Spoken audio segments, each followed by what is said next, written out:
انفاق اسوہ حسنہ کا حصہ ہے جو ہمارے لیے زندگی کا سب سے بڑا سرمایہ ہے کہ اللہ کے رسول صلی اللہ علیہ وسلم کے اسوہ حسنہ پر ہم عمل کریں، اس کی پیروی کریں، ان کی سنتوں پہ چلیں، ان کی نقل کریں۔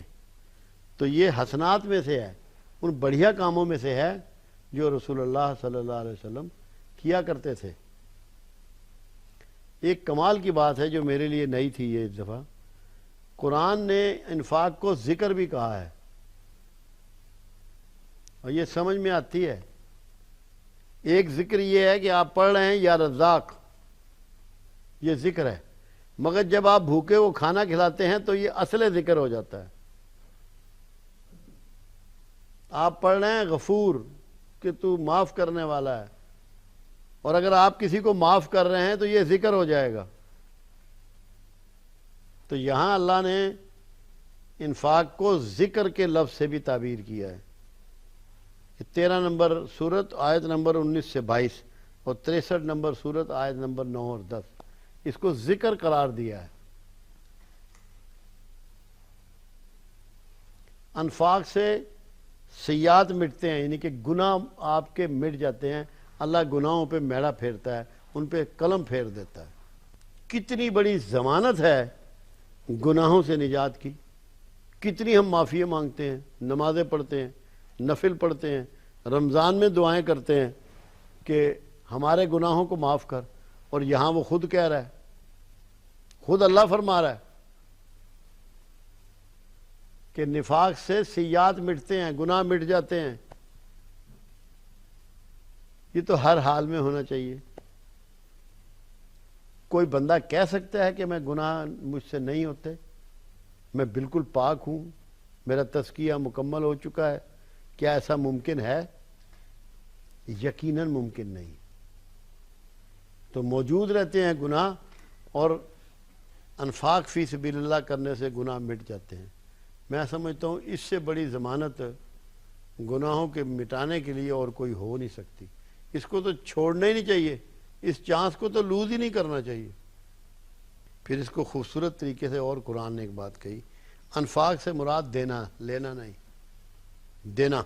سورۃ 24 آیت 22، انفاق روک کر رکھنے کی ضد، جو روک کے مال رکھتے ہیں، اللہ تو فرماتا ہے مجھے سخت ناپسند ہے سونت سونت کر رکھنے والے، جو بعد میں تجوریاں بھرتے ہیں اور اٹھا کے بینکوں میں جمع کراتے ہیں۔ سونت سونت کر رکھنے والے، وہ ضد ہے انفاق کی، اسے پسندیدہ ہیں وہ لوگ کہ جو گھر میں کوئی مال نہیں رکھتے، جو اللہ کی راہ میں خرچ کر دیتے ہیں، تقسیم کر دیتے ہیں۔ پھر ایک اور بات اس میں کہی گئی ہے، اب سمجھنے کی بات ہے، انفاق اللہ کو قرض دینے کے برابر۔ سورۃ 2 آیت نمبر 245، 4 جگہ پہ قرآن میں اس کا ذکر ہے۔ جب آپ اس کے بندے کو دیتے ہیں، اس کے ضرورت مند کو دیتے ہیں، اس کے مسکین کو دیتے ہیں، اس کے محتاج کو دیتے ہیں، اس کے مقروض کو دیتے ہیں، تو اللہ اس کو یہ کہہ رہا ہے کہ یہ مجھے قرض دے رہے ہو۔ اتنا بڑا رب کیا آپ کا مقروض رہنا پسند کرے گا؟ کیا یہ ممکن ہے؟ اس کا مطلب ہے جیسے ہی آپ قرض دیں گے اللہ کو، خدا جانے کتنا ملٹی پلائی کر کے آپ کو لوٹائے، کتنے گناہ بڑھا کر آپ کو لوٹا دے گا۔ اور ایسا ہی ہوتا ہے، کر کے تو دیکھو۔ اللہ کہہ رہا ہے یہ انفاق مجھے قرض دینا ہے، اللہ اپنی بات کر رہا ہے۔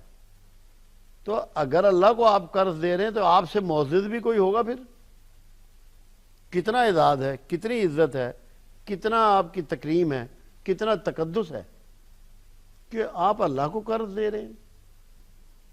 دے تو اس کے کسی کمزور انسان کو رہیں، کسی نحیف کو دے رہے ہیں، کسی ضعیف کو دے رہے ہیں۔ یہ وہ تجارت ہے جس میں نقصان نہیں، دنیا کی یہ واحد تجارت ہے جس میں نقصان نہیں ہے، ورنہ کوئی تجارت ایسی ہے کہ جس میں نقصان نہ ہو؟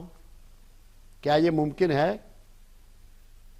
مگر یہ واحد تجارت ہے جس کو پروردگار عالم یہ فرما رہا ہے کہ اس میں نقصان نہیں ہے، گھاٹا نہیں ہے۔ انفاق صالحات میں سے ہے، صالح کاموں میں سے ہے۔ جوڑنے والے، صالح ہوتا ہے، صالح نکلا ہے سل سے، سل کہتے ہیں جڑے ہوئے کو، اسے آپ کہتے ہیں متصل، میرا گھر مسجد سے متصل ہے، جڑا ہوا ہے۔ تو صالح اعمال سے مراد یہ ہوتی ہے، صالحات سے مراد یہ ہوتی ہے ایسے کام کرنا جو لوگوں کو جوڑنے کے برابر ہو، ایک دوسرے کے قریب لانے والے، نفرتیں ختم کرنے والے، نیگیٹیوٹی ختم کرنے والے، مثبت اپروچ کو آگے بڑھانے والے، پازیٹیو رویے کو آگے بڑھانے والے کام، جن سے لوگوں میں محبتیں بڑھ جائیں، بہتری بڑھ جائے۔ تو یہ اس میں شمار ہوتا ہے، کیونکہ جب آپ اللہ کی راہ میں خرچ کرتے ہیں تو لوگوں کے دلوں میں آپ کے لیے محبت اور احترام جاگتا ہے، آپ ان کے ہاں برگزیدہ مانے جاتے ہیں، محترم مانے جاتے ہیں۔ وہ کر کے دیکھ لے، کیا ایسا ممکن ہے کہ قرآن کوئی گائیڈ کرے، کوئی فارمولہ دے، کوئی بات سمجھائے اور وہ بات ایسے نہ ہو جیسا کہ قرآن نے سمجھائی ہے؟ کیا ایسا ممکن ہے؟ یہ تو ممکن ہی نہیں ہے۔ ایک بات بڑی امپورٹنٹ ہے اس میں، خاص کر وہ لوگ جو صوفیزم میں بلیو رکھتے ہیں اور قرب الہی کے متلاشی ہیں، جستجو کرتے ہیں، چلہ کشی، وظائف، عبادات، ذکر و اذکار، بہت بڑے بڑے اولیاء اللہ کے پاس حاضریاں، مگر یہاں قرآن اس کو بالکل کلیئر کر رہا ہے۔ انفاق باعث قرب الہی،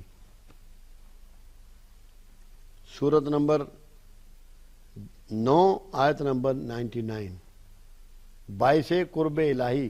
جو لوگ بھی قرب الہی کے متلاشی ہیں وہ بانٹنا شروع کر دیں، تقسیم شروع کر دیں، علم ہے تو علم دیں، وقت ہے تو وقت دیں، دولت ہے تو دولت دیں، سرمایہ ہے سرمایہ دیں، اناج ہے اناج دیں، قوت ہے قوت دیں، جو ان کے پاس ہے اللہ کی راہ میں بانٹنا شروع کر دیں، قرب الہی نصیب ہو جائے گا۔ قرآن گواہی دے رہا ہے، قرآن گواہ ہے۔ لوگ ڈھونڈتے ہیں کہ قرب الہی کیسے نصیب ہو، اللہ تعالیٰ فارمولہ قرآن حکیم میں بیان کر رہا ہے کہ تم میرے راہ میں خرچ کرنا شروع کر دو، میرے مقرب ترین بندے ہوگے۔ جب آپ تقسیم کرنا شروع کرتے ہیں اللہ کی راہ میں، اللہ آپ کے لیے آسانیاں لکھ دیتا ہے، آپ کی زندگی آسان ہو جاتی ہے، آپ کے مسئلے حل ہو جاتے ہیں، آپ کی پریشانیاں دور ہونی شروع ہو جاتی ہیں۔ تقسیم کرنے کی دیر ہے، بوجھ نہیں ہے، اس کو کبھی بوجھ مت سمجھیے، باعث فلاح ہے، بہتری کا باعث ہے معاشرے کی۔ فلاح ذاتی لفظ نہیں ہوتا، اجتماعی لفظ ہوتا ہے، جیسے فلاحی معاشرہ ہم کہتے ہیں، فلاحی ادارے، باعث فلاح ہے، معاشرے کی فلاح ہے، اس میں بہتری پوشیدہ ہے، باعث رحمت ہے۔ جب آپ یہ کام کریں گے تو آپ پہ رحمت ضرور ہوگی، آپ کے معاشرے پہ رحمت ہوگی، آپ کے گھروں پہ رحمت برسے گی۔ باعث تزکیہ ہے، آپ کا نفس پاکیزہ ہوتا ہے۔ ہر لوگ، ہر بندہ چاہتا ہے کہ میں پاکیزہ نفوس میں داخل ہو جاؤں، میرا تزکیہ نفس ہو جائے۔ اور یہ وہ اسائنمنٹ ہے جو اللہ نے اپنے حبیب صلی اللہ علیہ وسلم کو بطور خاص عطا فرمائی کہ ہم نے تم میں ایک ایسا رسول مبعوث کیا جو تمہارا تزکیہ نفس کرتا ہے اور تمہیں حکمت سکھاتا ہے۔ اللہ کے رسول صلی اللہ علیہ وسلم کی اسائنمنٹ ہے تزکیہ کرنا۔ تو اگر یہ فعل آپ کریں اور آپ کا تزکیہ ہو جائے، کتنے نصیبوں والے ہیں، کتنے لکی ہیں۔ دنیا دوڑتی پھرتی ہے اس میں، مختلف عبادات کرتی ہے، مختلف گر سیکھتی ہے، اللہ گر بتا رہا ہے، اور پھر اگر ہم نہ سمجھیں تو ہماری بد نصیبی ہے۔ باعث صلاۃ رسول، اللہ کی رحمت کا باعث، رسول اللہ کی رحمت آپ کو ملتی ہے، رحمت للعالمین کی رحمت آپ کو پہنچتی ہے۔ اور دعائے رسول، اللہ کے رسول اس کی وجہ سے آپ کو لیے دعا گو ہوتے ہیں، آپ کے لیے دعائیں کرتے ہیں۔